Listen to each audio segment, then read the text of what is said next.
it follows on from this one, and it's almost the next generation of the people that we met in the first book. So it's Susan's children, Jonathan Cadwallader's children.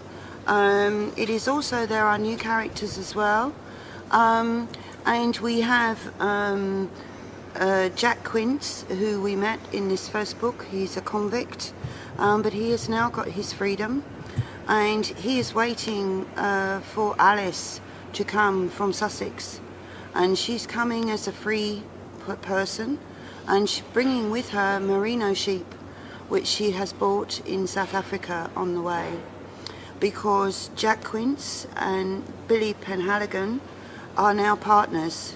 They own land, and when Alice arrives, because she's a free citizen now, well, always was, she's free, she's not a convict, she is given 300 free acres of land to help, and so she brings with her the merino sheep and the package of land to make the farm much bigger.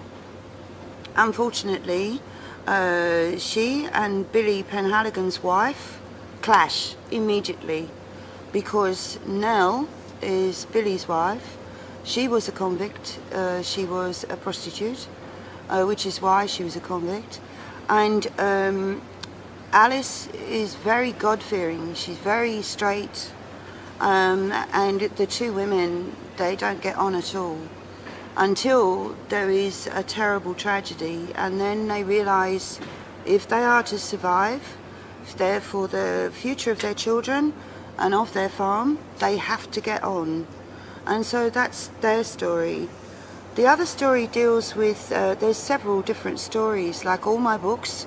There is not just one story, there are several, and eventually they all come together. But in this one, we have Susan's children. Ernest we dealt with in the first book. Her youngest son, George, is now working with the whaling ships. And he meets this he sees this beautiful woman and falls in love with her immediately. But unfortunately, she is the wife of Jonathan Cadwallader's son. And of course, Jonathan Cadwallader and the Penhaligons are, the Collinsons, are at war with each other because of the scandal that happened in the first book. But Edward Cadwallader is a really bad man, and George, she is terrified. She cannot leave him, she has children. It would be a very big scandal if she left him for George. So they must wait. And so it is their story too. And then the other story is the story of the Aboriginals. And we begin with the small boy who survives a massacre which has been led by Edward Cadwallader, and he has survived, and in this book we see him grow into a man and to lead the battle against the white man, because they are still battling to keep their tribal lands, to keep their sacred dreaming places, to keep the white man out, away. But of course they can't fight with spears against guns. So it is his story and his children's story that we then come across here.